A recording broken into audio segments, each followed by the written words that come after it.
قد أفلح المؤمنون الذين هم في صلاتهم خاشعون قد أفلح المؤمنون নিশ্চয় মুমিনরা সফলকাম হয়েছে, নিশ্চয় মুমিনরা সফলকাম। মুমিনদের দুনিয়াতেও টেনশন নাই, পেরেশানি নাই, আখেরাতেও টেনশন নাই, পেরেশানি নাই। তারা হলো সফল মুমিন। সফল মুমিন কাদেরকে বলা হয়? আল্লাহ তাআলার আয়াতে আলোচনা করিয়া কোন ফামান যুহজিহা আনিন নারি ওয়া উদখিলাল জান্নাতা ফাকাদ ফাজ। সফল মুমিন হইল তারা যারা জাহান্নাম থেকে মুক্তি পেয়ে, জাহান্নাম থেকে রেহাই পাইল, জান্নাতে প্রবেশ করতে পারল, জান্নাত পাইল, তারা হইল সফল মুমিন, তারা হলো সাকসেস, কামিয়াব, সফল মুমিন। আল্লাহ এই কথাই বলেন قد أفلح المؤمنون, নিশ্চয় মুমিনরা সফল কাম, মুমিনরা সফল। আল্লাযীনা হুম ফি সালাতিহিম খাশিউন। আল্লাহ তাআলা মুমিনদের ধারাবাহিকভাবে 7টা গুণের আলোচনা করেছেন। 7টা গুণ অর্জন করবে যারা, তারা হইবে সফল মুমিন। আর সফল মুমিন হইবে যারা, আল্লাহ তাআলা তাদেরকে সবচাইতে বড় জান্নাত, জান্নাতুল ফেরদাউসের মালিক বানায় দিবেন।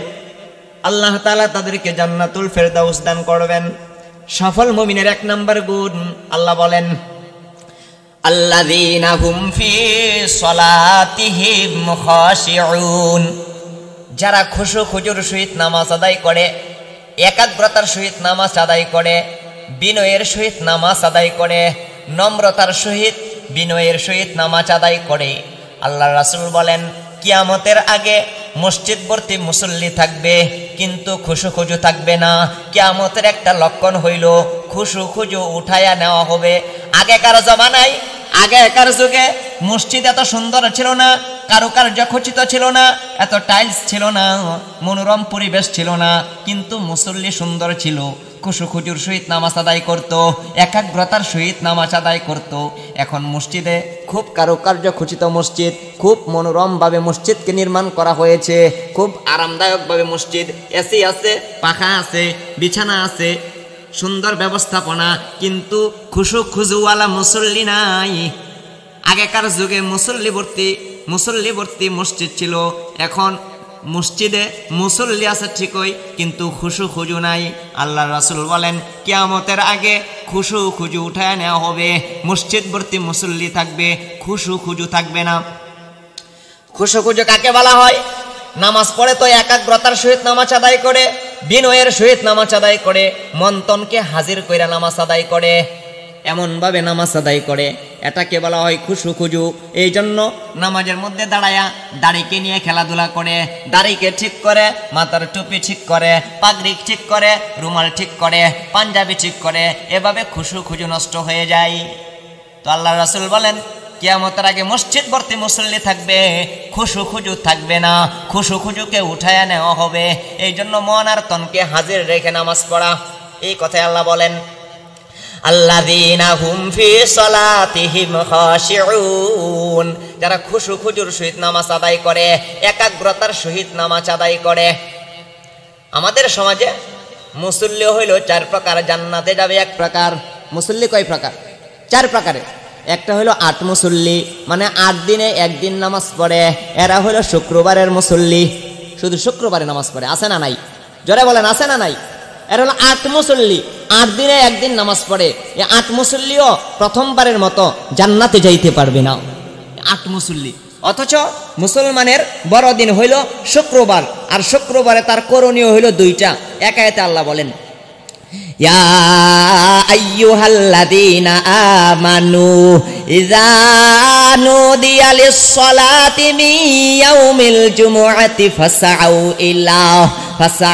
ইলা যিকরিল্লাহি ওয়া যারুল বাই' যালিকুম খায়রুল লাকুম ইন কুনতুম তা'লামুন। আল্লাহ বলেন ও ঈমানদারের দলেরা, যখন তোমাদেরকে জুমার দিনে মসজিদ থেকে ডাকা হয় তখন তোমরা যিকরিল্লাহর দিকে ধাবিত হও। এই যিকরিল্লাহর ব্যাখ্যায় মুফতি শফি রহমতুল্লাহ আলাইহি তার তাফসীরে মাআরিফুল কোরআনে দুইটা ব্যাখ্যা লিখেছেন যিকরিল্লাহর। এক নাম্বার হইল নামাজ পড়া, দুই নাম্বার হইল খুতবা শোনা। কাজেই এই জন্য খুতবা শোনাও এটা ওয়াজিব, খুতবাও শ্রবণ করা লাগবে। ইলা যিকরিল্লাহি ওয়া যারুল বাই' যালিকুম খায়রুল লাকুম ইন কুনতুম তা'লামুন। যখন মসজিদে জুমার দিন তোমাদেরকে ডাকা হয় যিকরিল্লাহর দিকে ধাবিত হও। এক নাম্বার খুতবা শোনা, দুই নাম্বার জুমার নামাজ পড়া। তাহলে মুসলমানের বড় দিন হইল শুক্রবার, শুক্রবারে করণীয় দুইটা, এক নাম্বার হইল খুতবা শোনা, দুই নাম্বার হইল জুমার নামাজ আদায় করা। আমাদের সমাজে মুসল্লি আছে কোন রকম আইসা শুধু 2 রাকাত নামাজটা পড়ে, আগের সুন্নত নাই পরের সুন্নত নাই, তারপর আবার মসজিদ খালি আছে না নাই। অথচ জুমার দিনের করণীয় দুইটা, এক নাম্বার হইল খুতবা শোনা, দুই নাম্বার হইল জুমার নামাজ আদায় করা। এই জন্য যখন ইমাম সাহেব খতিব সাহেব যখন খুতবা দেয় তখন কোনো কথা নাই, বার্তা নাই, কোনো কালেকশন নাই, কোনো কিছু বলা যাবে না, সালাম দেওয়া যাবে না, কথা নাই, কালাম নাই, সালাম নাই, এমনকি কালেকশনও করা যাবে না, এমনকি সুন্নতের নিয়ত করা যাবে না। খুতবা শোনা ওয়াজিব। এই কথাই আল্লাহ বলেন, ইয়া আইয়ুহাল্লাযীনা আমানু ইযা নুদিয়া লিস-সালাতি মিন ইয়াউমিল জুমুআতি ফাসআউ ইলা যিকরিল্লাহি ওয়া যারুল বাই' যালিকুম খায়রুল লাকুম ইন কুনতুম তা'লামুন। ও ঈমানদারের দলেরা, জুমার দিনে যখন তোমাদেরকে নামাজের জন্য ডাকা হয় তখন যিকরিল্লাহর দিকে ধাবিত হও। যিকরিল্লাহর ব্যাখ্যায় মুফতি শফি রহমতুল্লাহ আলাইহি দুইটা ব্যাখ্যা লিখেছেন। এক নাম্বার খুতবা শোনো, দুই নাম্বার জুমার নামাজ আদায় করো। তাইলে মুসলমানের শুক্রবারে করণীয় কয়টা? দুইটা। এক নাম্বার খুতবা শোনা, দুই নাম্বার জুমার নামাজ আদায় করা। বর্জনীয় একটা, আল্লাহ বলেন ওয়াজারুল বাই', ব্যবসা ছাড়ো, বিক্রি করা ছাড়ো, দোকান বন্ধ করো, তোমার ক্ষেত খামারের কাজ ছাড়ো। তাইলে দুইটা করণীয়, একটা বর্জনীয়। করণীয় কি? খুতবা শোনা, জুমার নামাজ আদায় করা। বর্জনীয় কি? তোমার ব্যবসা বন্ধ করো। ওয়াজারুল বাই', আল্লাহ এখানে একটা মূলনীতি শিক্ষা দিয়েছেন। মূলনীতি হলো তোমার দোকান বন্ধ করো, তোমার শাটার নামায়া দাও। তাইলে ক্রেতা যখন কিনতে যাবে তখন দেখবে দোকান বন্ধ, শাটার বন্ধ, এমনি এমনি মসজিদে চলে আসবে। এই জন্য মূলে বন্ধ করো। এই জন্য আল্লাহ একটা মূলনীতি শিক্ষা দিয়েছেন, কোনো কিছু যদি বন্ধ করতে চাও মূলে বন্ধ করো। এই জন্য ধূমপান স্বাস্থ্যের জন্য ক্ষতিকর, মদ খাইও না, গাঁজা সেবন করিও না। যতই পুলিশ, আর্মি, বিডিআর মোতায়েন করেন, এগুলো বন্ধ করা যাবে না যতক্ষণ না পর্যন্ত মূলে বন্ধ না করা হবে। ঠিক তেমনি ভাবে ততদিন পর্যন্ত জিনা, ব্যভিচার, দর্শন বন্ধ হবে না যতদিন না পর্যন্ত আল্লাহর বিধান, পর্দা বিধানকে জারি করা না হবে। পর্দা যতদিন পালন না করা হবে, পর্দার বিধানকে যতদিন পর্যন্ত আদালতে, সংবিধানে, রাষ্ট্রীয়ভাবে আইন না করা হবে ততদিন পর্যন্ত এই জিনা, ব্যভিচার, দর্শন এগুলো বন্ধ করা যাবে না। এই জন্য আল্লাহ এখানে একটা মূলনীতি শিক্ষা দিয়েছেন, মূলে বন্ধ করো, তোমার দোকান বন্ধ করে দাও, শাটার নামায়া দাও। যখন ক্রেতা যাইবে দেখবে দোকান বন্ধ, এমনি সে মসজিদে চলে আসবে। যখন নামাজ শেষ, এরপর আল্লাহ বলেন, ইয়া আইয়ুহাল্লাযীনা আমানু ইযা নুদিয়া লিস-সালাতি মিন ইয়াউমিল জুমুআতি ফাসআউ ইলা যিকরিল্লাহি ওয়া যারুল বাই' যালিকুম খায়রুল লাকুম ইন কুনতুম তা'লামুন ফাইযা কুদিয়াতিস-সালাতু ফান্তাশিরু ফিল আরদ ওয়াবতাগু মিন ফাদলিল্লাহ। যখন জুমার নামাজ শেষ তখন তোমার কর্মে তুমি চলিয়া যাও।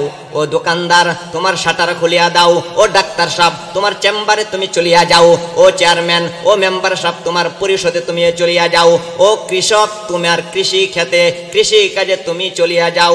যার যার কর্মব্যস্ততার মধ্যে লেগে যাও, কাজকর্মে লেগে যাও। নামাজ শেষ, আল্লাহর হালাল রিজিক উপার্জনের জন্য যার যার কর্মের মধ্যে লেগে যাও। এটা হলো মুসলমানের করণীয়। দুইটা, বর্জনীয় একটা। করণীয় কি? খুতবা শোনা, জুমার নামাজ পড়া। আর বর্জনীয় কি? দোকান বন্ধ করা, ব্যবসা বাণিজ্য বন্ধ করা, ক্ষেত খামারের কাজ ছাইরা দেওয়া, মসজিদে যাওয়া। তাহলে আল্লাহ বলেন আল্লাযীনা হুম ফি সালাতিহিম খাশিউন, যারা খুশু খুজুর সহিত নামাজ আদায় করে, একাগ্রতার সহিত নামাজ আদায় করে। তাহলে মুসল্লি হলো 4 প্রকার। জান্নাতে যাবে 1 প্রকার, 8 মুসল্লি 8 দিনে 1 দিন নামাজ পড়ে। এই মুসল্লি প্রথমবারের মতো জান্নাতে যাইতে পারবে না। আর একটা হলো খুশ মুসল্লি। খুশ মানে আনন্দ। 2 ঈদের নামাজে প্রথম কাতারে পাওয়া যায়, অন্য কোনো নামাজে তারে পাওয়া যায় না।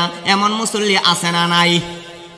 এই 2 ঈদের নামাজ পড়ে জান্নাতে যাওয়া যাবে না, এটারে বলে খুশ মুসল্লি। খুশ মুসল্লি। আরেকটা আছে খাট মুসল্লি, মানে যখন জানাজাকে খাটের মধ্যে শোয়ায় তখন জানাজার নামাজে সবার আগে, অন্য নামাজে তারে পাওয়া যায় না। এটা হলো খাট মুসল্লি। জানাজার নামাজে দেখবেন তাকে, অন্য কোনো নামাজে পাওয়া যায় না, খাট মুসল্লি। আরেকটা হলো হক মুসল্লি, যারা 5 ওয়াক্ত নামাজ পড়ে, জামাতের সহিত নামাজ আদায় করে, খুশু খুজুর সহিত নামাজ আদায় করে, একাগ্রতার সহিত নামাজ আদায় করে। এটা হলো হক মুসল্লি, হক আদায় করে করে নামাজ আদায় করে। এই কথাই আল্লাহ বলেন আল্লাযীনা হুম ফি সালাতিহিম খাশিউন, যারা খুশু খুজুর সহিত নামাজ আদায় করে, একাগ্রতার সহিত নামাজ আদায় করে। আল্লাহ আরেক আয়াতে বলেন উতলু মা উহিয়া ইলাইকা মিনাল কিতাব ওয়া আকিমিস সালাহ ইন্নাস সালাতা তানহা আনিল ফাহশাই ওয়াল মুনকার ওয়া লাযিকরুল্লাহি আকবার ওয়াল্লাহু ইয়ালামু মা তাসনাউন। আল্লাহ বলেন ইন্নাস সালাতা তানহা আনিল ফাহশাই ওয়াল মুনকার, নিশ্চয় নামাজ সমস্ত গুনার কাছ থেকে, বেহায়া কাজ থেকে, নির্লজ্জ কাজ থেকে বিরত রাখে। এখন আমাদের বেলায় প্রশ্ন জাগে, হুজুর আমাদের সমাজে নামাজ পড়ে সুদের কারবারে জড়িত, নামাজ পড়ে ঘুষের কারবারে জড়িত, নামাজ পড়ে জিনা ব্যভিচারে জড়িত, আছে না নাই?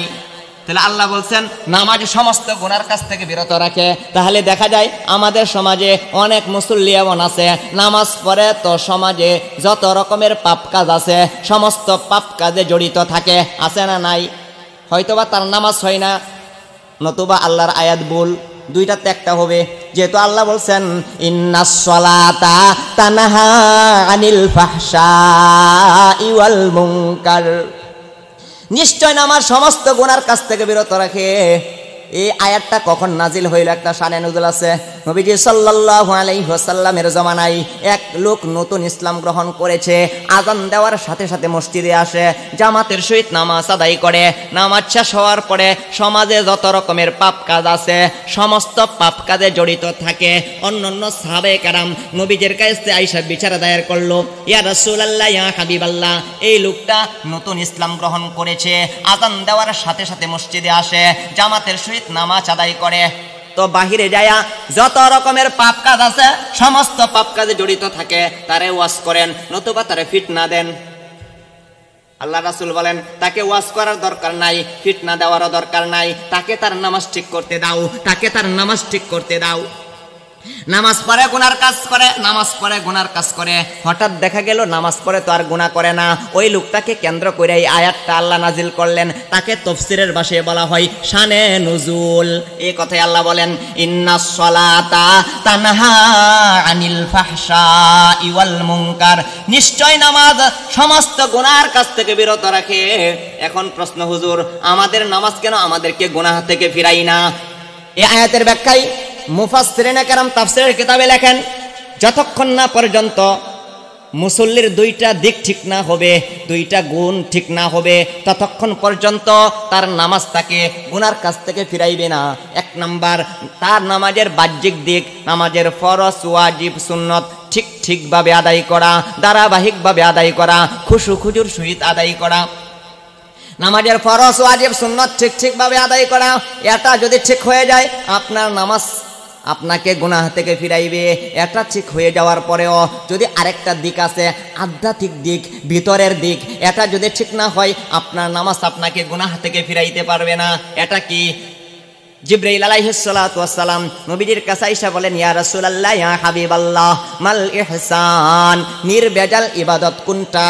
আল্লাহর রাসূল জবাব দেন আনতা আবুদাল্লাহ কাআন্নাকা তারাহু ফা ইল্লাম তাকুন তারাহু ফা ইন্নাহু ইয়ারাক। তুমি এমন ভাবে নামাজ আদায় করবে যেন তুমি নিজের চোখে আল্লাহকে দেখতেছ, কিন্তু দুনিয়ার চর্ম চোখে তো আল্লাহকে দেখা সম্ভব না। এমন ধ্যান খেয়ালের সাথে নামাজ আদায় করবে, আল্লাহ অবশ্যই আমাকে দেখতেছেন, আল্লাহর সামনে দাঁড়াইছি, আল্লাহ অবশ্যই আমাকে দেখতেছেন। এমন মনোভাব নিয়ে, এমন ধ্যান খেয়াল নিয়ে যখন নামাজ আদায় করবেন, তখনই আপনার নামাজ সমস্ত গুনার কাছ থেকে ফিরাইবে। যখন দুইটা দিক ঠিক হবে, একটা হলো ফরজ ওয়াজিব সুন্নত ঠিকভাবে খুশু খুজুর সহিত একাগ্রতার সহিত আদায় করা। 2 নাম্বার এমন ধ্যান খেলের সাথে নামাজ আদায় করা। আল্লাহর সামনে দাঁড়াইছি, আল্লাহ আমাকে দেখতেছেন, আল্লাহর সামনে দাঁড়াইছি, আল্লাহ আমাকে দেখতেছেন। এমন মনোভাব নিয়ে নামাজ পড়া অনেক কঠিন, বলা অনেক সহজ। আল্লাহ রাসূল বলেন শয়তান 2 প্রকার, একটা সাধারণ বাহিনী আর একটা হলো স্পেশাল বাহিনী। সাধারণ বাহিনী শয়তান মানুষদেরকে অন্যান্য পাপ কাজে জড়ায়া দেয়, অন্যান্য পাপ কাজে লাগাইয়া দেয়। স্পেশাল বাহিনী শয়তান, যে ব্যক্তি নামাজ পড়ে তাকে আয়েশা বলে উযকুর কাযা উযকুর কাযা উযকুর কাযা, বিবি বাচ্চার কথা স্মরণ করো, ক্ষেত খামারের কথা স্মরণ করো, দোকানপাটের কথা স্মরণ করো। নামাজে দাঁড়াইবেন, 10 বছর আগে যে কাজ করছিলেন ওইটা মনে হয়, 10 বছর আগে যে কথা বলছিলেন ওইটা স্মরণ হয়। ঠিক না ভাই? ঠিক কর না কেরে?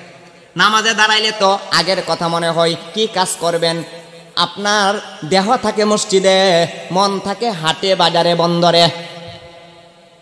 আল্লাহ রাসূল বলেন স্পেশাল বাহিনী শয়তান আয়েশা নামাজে ব্যক্তিকে ওয়াসওয়াসা দিতে থাকে, বলে উযকুর কাযা উযকুর কাযা। এক রসিক তো মন্তব্য করে বলেই ফেলেছেন, যখন কোন একটা হারিয়ে গেছে, কোন একটা কথা মনে নাই, তো নামাজে দাঁড়াইবা একবার মনে হয়ে গেছে অটোমেটিক। ঠিক নেই? নামাজে দাঁড়াইলে অতীতের কথা মনে হয়, বিভিন্ন রকমের কথা স্মরণ করে দেয় স্পেশাল বাহিনী শয়তানটা। এখন কি করবেন? আপনার দেহ আছে মসজিদে, মন আছে হাটে বাজারে রাস্তাঘাটে বিভিন্ন জায়গায়, আপনার শরীর আছে ওয়াজ মাহফিলে মোগা নবী প্রেমিক যুব সংঘের ওয়াজে, আপনার দেহ আছে কিন্তু মন আছে এখন ঢাকা। মন কাটটা কি আল্লাহ জানে, আছে না নাই? তাহলে দেহ থাকে এক জায়গায়, মন থাকে আরেক জায়গায়। আল্লাহ রাসূল বলেন তাহলে মসজিদে দেহ আছে মন নাই, মন শয়তান নিয়ে খেলাধুলা করে, ছোটাছুটি করে।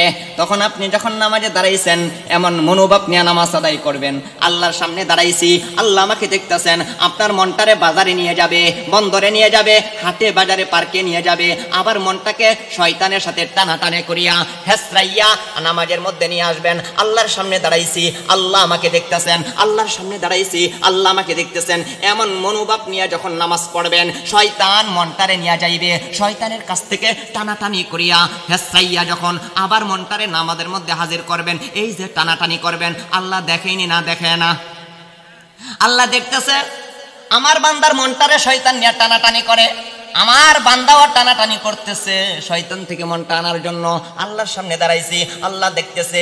এমন মনোভাব ধ্যান খেলের সাথে যখন নামাজ আদায় করবেন, তখন আল্লাহ তাআলা আপনাকে নামাজ কবুলের সব দেয়া দিবেন। তখন আর শয়তান আপনাকে ওয়াসওয়াসা দিবে না, অন্য আরেকটা মুসল্লিকে যায়া ওয়াসওয়াসা দিতে থাকবে। এভাবে নামাজ আদায় করলে আপনার নামাজ সমস্ত গুনার কাছ থেকে বিরত রাখবে। 1 নাম্বার নামাজের ফরজ ওয়াজিব সুন্নত ঠিকভাবে ধারাবাহিকভাবে সুন্দরভাবে আদায় করা। 2 নাম্বার এমন মনোভাব নিয়ে নামাজ আদায় করা, এমন ধ্যান খেয়াল নিয়ে নামাজ আদায় করা। আল্লাহর সামনে দাঁড়াইছি, আল্লাহ দেখতেছেন, আল্লাহর সামনে দাঁড়াইছি, আল্লাহ দেখতেছেন। মনটা নিয়ে যাবে, আবার নামাজে নিয়ে আসবেন, আরে আল্লাহ তো আমাকে দেখতেছেন। আল্লাহ বলেন আলাম ইয়ালাম বিআন্নাল্লাহা ইয়ারা, মানুষ কি জানে না আমি আল্লাহ যে তারে দেখি? আল্লাহ দেখে না? তেমন মন ভাবে আল্লাহর সামনে দাঁড়াইছি, শয়তানের ছুটাছুটি করছে মন নিয়ে, আল্লাহর সামনে দাঁড়াইছি। এমন ভাবে যখন নামাজ আদায় করবেন, তখন আল্লাহ আপনাকে নামাজ কবুলের সব দেয়া দিবেন। এই কথায় আল্লাহ বলেন আল্লাযীনা হুম ফি সলাতিহিম খাশিউন, 7টা গুণ অর্জন করবে যারা, আল্লাহ তাআলা তাদেরকে সবচাইতে বড় জান্নাত জান্নাতুল ফেরদাউসের মালিক বানায়া দিবে। এই জন্য আল্লাহর রাসূল বলেন যখন তোমরা আমি আল্লাহর কাছে যখন তোমরা জান্নাত চাও, তখন কইও না আল্লাহ আমারে জান্নাত দাও, তখন কইবা আল্লাহ তুমি আমাদেরকে জান্নাতুল ফেরদাউস দান করো। কেন? জান্নাতুল ফেরদাউসের উপরে আল্লাহ থাকবেন, জান্নাতুল ফেরদাউসের উপর আল্লাহর আরশ। জান্নাতুল ফেরদাউসের চাইতে বড় কোনো জান্নাত নাই। চাইলে তো চাইবা বড়টা, চাইলে কোনটা? বড়টার নাম কি? জান্নাতুল ফেরদাউস। এর চেয়ে বড় জান্নাত নেই। এই জন্য রাসূল বলেন, যদি তোমরা জান্নাত চাও, জান্নাতুল ফেরদাউস চাইবাও। জান্নাতুল ফেরদাউস হলো সবচাইতে বড় জান্নাত, এর চাইতে বড় জান্নাত আর নাই। তাহলে 7টা গুণ অর্জন করবে যারা, আল্লাহ তাআলা তাদেরকে জান্নাতুল ফেরদাউস দান করিবেন।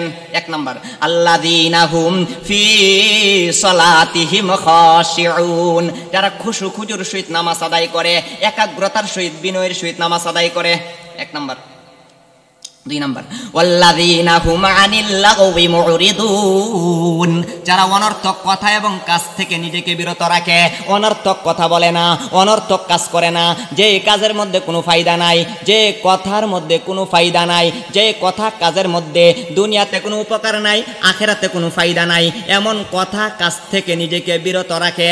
এটা হলো সফল মুমিনের 2 নাম্বার গুণ, অনর্থক কথা এবং কাজ থেকে নিজেকে বিরত রাখা। 3 নাম্বার, ওয়াল্লাযীনা হুম লিয-যাকাতি ফাইলুন।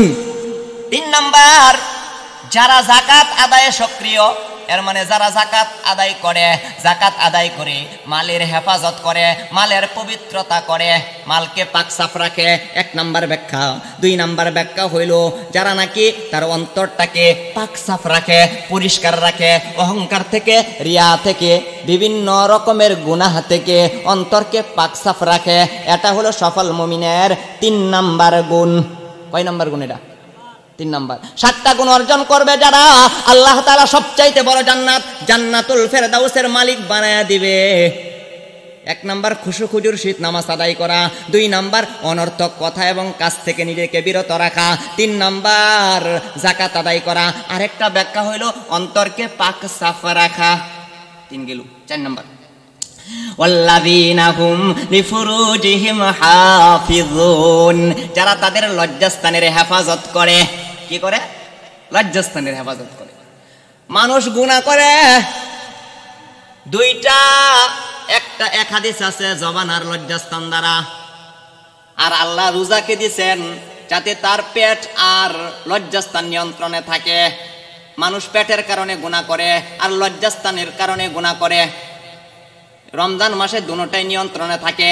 এই জন্য আল্লাহ রোজাকে ফরজ করে দিয়েছে, যাতে তোমরা আল্লাহ তাআলার সান্নিধ্য অর্জন করতে পারো, আল্লাহ তাআলার নৈকট্যশীল বান্দা হতে পারো।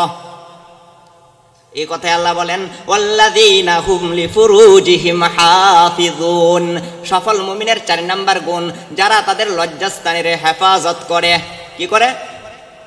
লজ্জাস্থানের হেফাজত করে। কিন্তু মানুষ এখন জিনাকে জিনা মনে করে না, জিনার গুনাহকে কিচ্ছুই মনে করে না। জিনা এমন মারাত্মক ব্যাধি, জিনাকে মানুষ কিছু মনে করে না। অনেক খারাপ একটা কাজ, অনেক গর্হিত একটা কাজ। জিনা থেকে বাঁচার জন্য আল্লাহ রাসূল মিশকাত শরীফের কিতাবুন নিকাহের প্রথম হাদিসে আল্লাহ রাসূল বলেন, যুবকদেরকে লক্ষ্য করে বলেন, যেহেতু যুবকদের উদ্যোগে মাহফিল, রাসূলও যুবকদেরকে লক্ষ্য করে বলেন, ইয়া মাআশারাশ শাবাব, শাবাব মানে যুবক। আল্লাহ রাসূল বলেন, ইয়া মাআশারাশ শাবাবি মান ইসতাতাআ মিনকুমুল বাআতা ফালইয়াতাযাওয়াজ ফাইন্নাহু আগাদ্দু লিল বাসারি ওয়া আহসানু লিল ফারজ ওয়া মান লাম ইসতাতি' ফাআলাইহি বিস-সাওম ফাইন্না লাহু উইজাউন। আল্লাহ রাসূল বলেন, ও যুবকের দলেরা, তোমাদের মধ্য থেকে যাদের বা আতার ক্ষমতা আছে সে যেন বিয়া করে নেয়। বা আতার ব্যাখ্যায় মোল্লা আলী আল কারি রহমতুল্লাহ আলাই মিশকাত শরীফের একটা ব্যাখ্যা গ্রন্থ নাম হইল মিরকাত। মিরকাতের মধ্যে বা আতার অনেকটি ব্যাখ্যা লিখেছেন। উল্লেখযোগ্য ব্যাখ্যা হলো 2টা। 1 নাম্বার হলো তোমার বরণ পোষণের ক্ষমতা, 2 নাম্বার হলো তোমার যৌন ক্ষমতা। 2টা জিনিস যদি থাকে, রাসূল বলেন ফালইয়াতাযাওয়াজ, তুমি বিয়া করো। বিয়া করলে কি হবে? আল্লাহ রাসূল নিজেই বলেন, ফা ইন্নাহু আগাদ্দু লিল বাসারি ওয়া আহসানু লিল ফারাজ, তাহলে তোমার দৃষ্টির হেফাজত হবে, দৃষ্টি নত থাকবে, লজ্জাস্থানের হেফাজত হবে। তাহলে বিয়া করলে কি ফায়দা? 2টা। রাসূল বলেছেন, 1 নাম্বার দৃষ্টির হেফাজত হবে, 2 নাম্বার লজ্জাস্থানের হেফাজত হবে। আর লজ্জাস্থানের হেফাজত করবে যারা, সবচাইতে বড় জান্নাত আল্লাহ তাআলা তাকে দিবেন জান্নাতুল ফিরদাউস। তাহলে সফল মুমিনের 4 নাম্বার গুণ ওয়াল্লাযীনা হুম লিফুরুজিহিম হাফিজুন, যারা তাদের লজ্জাস্থানের হেফাজত করে। এখন প্রশ্ন, হুজুর আমার যৌন ক্ষমতা আছে, ভরণ পোষণের ক্ষমতা নাই, এখন আমি কি করব? আল্লাহর রাসূল নিজেই ইরশাদ করেন, ওয়ামাল্লাম ইয়াসতাতি' ফাআলাইহি বিস-সাওম ফাইন্না লাহু উইজাউন। ও যুবকের দলেরা, তোমাদের যৌন ক্ষমতা আছে, ভরণ পোষণের ক্ষমতা নাই, এখন কি করবা? তোমার জীবন যৌবনকে কন্ট্রোল রাখার জন্য রোজা রাখো, রোজা রাখো। আল্লাহ রাসূল বলেন, তোমার যে ভরণ পোষণের ক্ষমতা থাকে আর যদি তোমার যৌন ক্ষমতা থাকে বিয়া করো। এখন যদি হুজুর ভরণ পোষণের ক্ষমতা নাই, রাসূল বলেন রোজা রাখো। আর বিয়া করার দ্বারা তোমার দৃষ্টির হেফাজত হবে, লজ্জাস্থানের হেফাজত হবে। 18 লক্ষ নারী বেশি আছে প্রত্যেকটা জেলায়, 26,556 জন কুমারী নারী বেশি। এছাড়া বিধবা, ডিভোর্স, তালাকপ্রাপ্ত, অসহায় তো আছেই। তাহলে যদি একাধিক বিবাহর প্রচলন বাংলাদেশে না ঘটে, 30 থেকে 50 লক্ষ নারী স্বামী পাইবে না। এই আল্লাহর বিধান, দুনিয়াতে উপকার, আখিরাতে উপকার। যাই হোক, কথায় কথা অনেক দূরে চলে গেছে, হুজুর চলে আসছেন। তাহলে আপনারা ইতিহাস একটু পড়ুন আর নবীগণের দিকে একটু লক্ষ্য করুন। নূহ আলাইহিস সালাতু ওয়াস সালাম 2টা বিবাহ করেছেন, 4 জন সন্তান ছিল। কয়টা বিবাহ করছেন? 2টা বিবাহ করেছেন, 4 জন সন্তান ছিল। ইব্রাহিম আলাইহিস সালাম 4টা বিবাহ করেছেন, 12টা সন্তান ছিল। সুলাইমান আলাইহিস সালাতু ওয়াস সালাম 1000 বিবাহ করেছেন। দাউদ আলাইহিস সালাতু ওয়াস সালাম 99টা বিবাহ করেছেন। লূত আলাইহিস সালাতু ওয়াস সালাম 2টা বিবাহ করেছেন, 4 জন সন্তান ছিল। আমাদের নবী মুহাম্মদুর রাসূলুল্লাহ সাল্লাল্লাহু আলাইহি ওয়াসাল্লাম তিনি 11টা বিবাহ করেছেন। শুধু তাই নয়, সাহাবায়ে কেরামের দিকে লক্ষ্য করুন। আবু বকর সিদ্দিক রাদিয়াল্লাহু তাআলা আনহু 4টা বিবাহ করেছেন, 8টা সন্তান ছিল। ওমর রাদিয়াল্লাহু তাআলা আনহু 8টা বিবাহ করেছেন, 17টা সন্তান ছিল। আলী রাদিয়াল্লাহু তাআলা আনহু 9টা বিবাহ করেছিলেন, 31 জন সন্তান ছিল। উসমান গনি রাদিয়াল্লাহু তাআলা আনহু তিনি বিবাহ করেছেন, উসমান গনি রাদিয়াল্লাহু তাআলা আনহু রাসূলের 2 কন্যা সহ সর্বমোট বিবাহ করেছেন 7টা এবং সন্তান ছিল 17টা। শুধু তাই নয়, খালিদ বিন ওয়ালিদ রাদিয়াল্লাহু তাআলা আনহু তিনি 24টা বিবাহ করেছেন, 81 জন সন্তান ছিল। হাসান রাদিয়াল্লাহু তাআলা আনহু তিনি বিবাহ করেছেন 70টা, সন্তান ছিল 350-এর অধিক। তাহলে অধিকাংশ নবী রাসূলগণ, অধিকাংশ সাহাবায়ে কেরাম কয়জনের নাম বলবো? হুজুর আয়েশা পড়ছেন, কয়জন বলবো আমি আপনাদেরকে? সমস্ত নবী রাসূলগণ একাধিক বিবাহ করেছেন, সমস্ত সাহাবায়ে কেরাম একাধিক বিবাহ করেছেন। এটা কোনো দোষের কিছু না, এটা বদনামের কিছু না, আল্লাহর বিধান, নবীজির সুন্নত। এখন কবে হুজুর বাংলাদেশে চলে না। বাংলাদেশের উলামায়ে কেরামের দিকে লক্ষ্য করুন। হাফিজ হুজুর রহমতুল্লাহ আলাইহি একাধিক বিবাহ করেছেন। চরমনায় পীর সাহেব হুজুর রহমতুল্লাহ আলাইহি একাধিক বিবাহ করেছেন। আল্লামা মামুনুল হক সাহেবের বাবা শাইখুল হাদিস আল্লামা আজিজুল হক রহমতুল্লাহ আলাইহি একাধিক বিবাহ করেছেন। আব্দুল সালাম চাঁদগামী রহমতুল্লাহ আলাইহি একাধিক বিবাহ করেছেন। আমার শায়েখ আল্লামা বাহাউদ্দিন সাহেব একাধিক বিবাহ করেছেন। শুধু তাই নয়, ঢাকার একজন বড় আলেম মুফতি মামুনুর রশিদ কাসিমি একাধিক বিবাহ করেছেন। মুফতি শিহাবুদ্দিন কাসিমি 4টা বিবাহ করেছেন, 27 জন সন্তান আছে। শুধু বাংলাদেশের কয়জনের কথা কম হুজুর? এই দেখেন, একাধিক বিবাহ নয় বাংলাদেশে, সমস্ত দেশে আছে। এখন যদি আমাদের বাংলাদেশে না চলে একাধিক বিবাহ, তাহলে 30 লক্ষ নারী স্বামী পাইবে না। তারা হোটেলে যাইবে, পরকিয়া করবে, প্রেমে জড়াইবে, হ্যাঁ পতিতার যাবে। তাদের জীবন যৌবন আছে, তাদেরকে কিভাবে হেফাজত করবে? এছাড়া বিধবা, ডিভোর্স, তালাকপ্রাপ্ত তো আছেই। এই জন্য আলী রাদিয়াল্লাহু তাআলা আনহুকে জিজ্ঞাসা করা হইল, রাসূলের কলিজার টুকরা ফাতেমারে বিয়া করার পরেও আপনি আরো কেন 8টা বিয়া করলেন দাপে দাপে মারা যাওয়ার পরে? ভাই বন্ধু, তো তিনি বলতেছিলেন, আমার বন্ধু, আমার হাবিব নবী মুহাম্মদুর রাসূলুল্লাহ সাল্লাল্লাহু আলাইহি ওয়াসাল্লাম বলেছেন, তাজাওয়াজুল ওয়াদুদ আল ওয়ালুদ ফা ইন্নী মুকাথিরুম বিকুমুল উমাম। ও আমার মায়ের সাহাবায়ে কেরাম, তোমরা ওই সমস্ত নারীদেরকে দেখে দেখে বিয়া করো যারা বেশি সন্তান প্রসব করে। কেননা তোমাদের সন্তান বেশি হবে, আমি নবীর উম্মত বেশি হবে, আমি বেশি উম্মত নিয়া হাশরের ময়দানে ফখর করব, গর্ব করব আমার উম্মত বেশি। এই জন্য উম্মত বেশি নেওয়ার জন্য, সন্তান বেশি নেওয়ার জন্য আমি বেশি বিবাহ করছি। অথচ ফাতেমারে বিয়া করার পরে আমার ইচ্ছা ছিল না এত বিয়া করার। এই জন্য আল্লাহ বলেন, ফানকিহু মা তাবা লাকুম মিনান নিসাই মাসনা ওয়া সুলাসা ওয়া রুবা ফা ইন খিফতুম আল্লা তা'দিলু ফাওয়াহিদা। কারো যদি 4 জন স্ত্রী থাকে, 1000 বাদী থাকে, তাহলে যদি কেউ মন্দ বলে, তিরস্কার করে, তাহলে তার ঈমান চলে যাবে। বলে যদি লাগে কয়টা? এই জন্য একাধিক বিবাহ কেন করবে? স্ত্রী যদি আকিমা হয়, সন্তান হয় না, এখন কি করবে? না, আর বিয়া করতে পারবে না। এমন ঘটনা আছে অক্টোবরের 20 তারিখে জামাই আরেকটা বিয়া করার কারণে স্ত্রী জব কইরা লাইছে, এমনও ঘটনা বাংলাদেশে আছে। এই জন্য প্রত্যেকটা ওয়াজ মাহফিলে এই ওয়াজ করা দরকার। মুফতি আশরাফ বিন বাশার ভাই একাধিক বিয়ার করেন, তাহলে এই এলাকায় চলবে। ওই হুজুরে করছে, এর মানে কোরআন হাদিসে আছে। আপনি না করলে তো মানুষ বুঝবে না।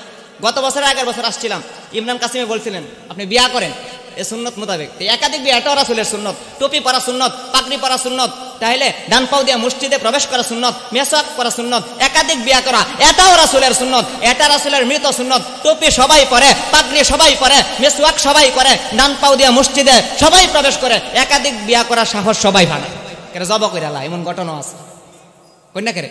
এটা রাসূলের মৃত সুন্নত, এটা বলার সাহস পায় না। তো হুজুর কেমনে কমু, বাড়ি তো জায়গা নাই। আমার তো হুজুর আর দাওয়াত দিত না, মহিলারা খুব এই বক্তা না, আর শেষ আজ হুজুর আর দাওয়াত নাই আমার। আল্লাহ তাআলা বলছেন আল্লাহর বিধান, আমার আহলিয়া তো রাজি ইনশাল্লাহ। আমি একটাই করছি, আরেকটা আমি প্রস্তুত তুলছি ইনশাল্লাহ। আগে তোমার সে বোঝান লাগবো, নাহলে তো ইমামতি শেষ আর অদা দাওয়াত দিত না। তবে হুজুর 2 বিয়া করছে মানে চরিত্র খারাপ, আগে ওয়াজ করে বুঝাই মানুষের। এই জন্য আল্লাহর বিধান, রাসূলের সুন্নত, এটা মানতে মানুষকে বুঝাইতে পারতেছি না কেন। আল্লাহর বিধান তো রাসূলের সুন্নত, সব মানে এটা মানেন না কেন? নাক ছিটকাইলে অপছন্দ করলে ইমান তো চলে যাবে। আল্লাহ তাআলা বলেন ফানকিহু মা তাবা লাকুম মিনান নিসাই মাসনা ওয়া সুলাসা ওয়া রুবা। বিয়া করা 2টা 3টা 4টা। এখন প্রশ্ন, কেন করবেন? স্ত্রী যদি আকিমা হয় মানে সন্তান হয় না, একটা বিয়া করেন। এই স্ত্রীকে ছাড়ার দরকার নাই, এই স্ত্রীও থাকবো, আরেকটা বিয়া করেন, একসাথে মিলেমিশে থাকবে। 1 নাম্বার, স্ত্রী যদি অসুস্থ হয় অথবা একটা ডিভোর্স, অসহায় বিধবা নারীকে বিয়া করলেন। আর রাসূল বলেন, খুতবার মধ্যে আমি যে হাদিসটা পড়েছিলাম, রাসূল করিম সাল্লাল্লাহু আলাইহি ওয়াসাল্লাম বলেন আস-সাঈ আলাল আরমালাতি ওয়াল মিসকিনি কাল মুজাহিদি ফি সাবিলিল্লাহ ওয়া কাস-সাইমি লা ইফতারু ওয়া কাল কাইমি লা ইফতার। আমি খুতবার মধ্যে হাদিসটা পড়েছিলাম, রাসূল করিম সাল্লাল্লাহু আলাইহি ওয়াসাল্লাম বলেন, কেউ যদি অসহায় বিধবা ডিভোর্স এতিমা নারীকে বিবাহ করে, তাহলে আল্লাহ তাআলা তাকে সারা জীবন জিহাদ করার সমান সওয়াব দান করবেন, সারা রাত্র নফল ইবাদত করার সমান সওয়াব দান করবেন, সারা বছর রোজা রাখার সমান সওয়াব দান করবেন। এই মানুষকে সারা রাত্র কি নফল ইবাদত করতে পারবে? সারা জীবন রোজা রাখতে পারবেন? সারা জীবন জিহাদে কাটাতে পারবেন? একজন অসহায় বিধবা ডিভোর্স নারীকে বিয়া করলেন, তার ঘর সংসারের ব্যবস্থা করলেন, তার ভরণ পোষণ দিলেন, তাহলে আপনার এত সব ফজিলত রাসূল এমনিতে বলছেন। মানুষ বুঝে না, কেমনে বুঝাবো? এই জন্য রাসূল করিম সাল্লাল্লাহু আলাইহি ওয়াসাল্লাম বলেন, ইসলামে বিবাহ সহজ, জিনা ব্যভিচার কঠিন। কারণ জিনা করলে তো মেরা লাগবে, জিনা তো বাচ্চার অধিকার নাই, তাই বিবাহ সহজে দেব। এই জন্য ইসলামের চাহিদা তাসহিলুন নিকাহ, বিবাহকে সহজ করা, তাজিলুন নিকাহ, বিবাহকে তাড়াতাড়ি করা, তাকসিরুন নিকাহ, বিবাহকে অধিক করা, তাকসিরুন আওলাদ, বেশি সন্তান নেওয়া, নিকাহ শুয়ুখ, বুড়া বুড়ি এদেরও বিবাহের ব্যবস্থা করা। আমার এক এলাকায় আছে মুরব্বী, ওনার স্ত্রী মারা গেছে, মানে ছেলেরা দেনা বিয়া করতো, যদি সন্তান হয়ে যায় তত সম্পত্তির ভাগ বসায় দিবে, মানতে রাজি না। নিকাহ শুয়ুখ এটা ইসলামের একটা সভ্যতা, চাহিদা যে বুড়া বুড়িরও বিবাহের ব্যবস্থা করে দিবে। নিকাহুল আরমালা, যে বিধবা ডিভোর্স অসহায় এদেরকে বিবাহের ব্যবস্থা করে দেওয়া। এই যে 6টা পয়েন্ট বললাম, এটা বলতে বলতে তো আরো 1 ঘন্টা সময় দরকার।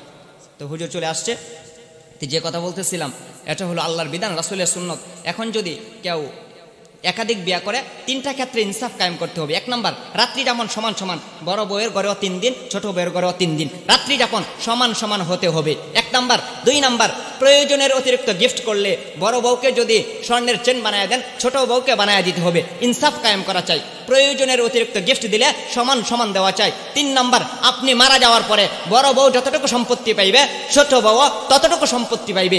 বিশেষ কইরা 3টা ক্ষেত্রে ইনসাফ কায়েম কইরা একাধিক বিয়া করে। কয়টা ক্ষেত্রে? রাত্রি যাপন সমান সমান, প্রয়োজনের অতিরিক্ত গিফট সমান সমান। 3 নাম্বার কি? আপনি মারা যাওয়ার পরে সম্পত্তি দুনো বউ সমান সমান পাবে। 3টা ক্ষেত্রে ইনসাফ কায়েম করা চাই। আর যদি ইনসাফ কায়েম না করেন, রাসূল করিম সাল্লাল্লাহু আলাইহি ওয়াসাল্লাম বলেন, কিয়ামতের ময়দানে এমন অবস্থায় উঠবে, তার অর্ধাংশ শরীরের একদিকে ঝুঁকে থাকবে, প্যারালাইসিসের মতো সে হাসরের ময়দানে উঠবে। তাহলে যেই কথা বলতেছিলাম, আল্লাহর বিধান, রাসূলের সুন্নাত মানতেই হবে। আপনি বুঝে আসুক বা না আসুক, তাহলে সফল মুমিন যারা, তাদের 7টি গুণ অর্জন করবে, যারা সবচাইতে বড় জান্নাতুল ফেরদাউস দান করবেন। 1 নাম্বার, যারা খুশুখুজুর সহিত নামাজ আদায় করে। 2 নাম্বার, অনর্থক কথা কাজ থেকে নিজেকে বিরত রাখে। 3 নাম্বার, যারা যাকাত আদায় করে। 4 নাম্বার, লজ্জাস্থানের হেফাজত করে। 5 নাম্বার, আমানত রক্ষা করে। 6 নাম্বার, যারা ওয়াদা রক্ষা করে। 7 নাম্বার, যারা 5 ওয়াক্ত নামাজের ব্যাপারে যত্নবান হয়। আল্লাহ তাআলা বলেন, এই 7টা গুণ অর্জন করবে যারা, সবচাইতে বড় জান্নাতুল ফেরদাউসের মালিক আমি আল্লাহ তাআলা তাদেরকে বানায় দিব। আল্লাহ তাআলা আমাদের লজ্জাস্থানের হেফাজত করার, জবানের হেফাজত করার এবং বিশেষ করে এই 7টা গুণ অর্জন করার তৌফিক দান করেন। সকলে বলুন আমিন।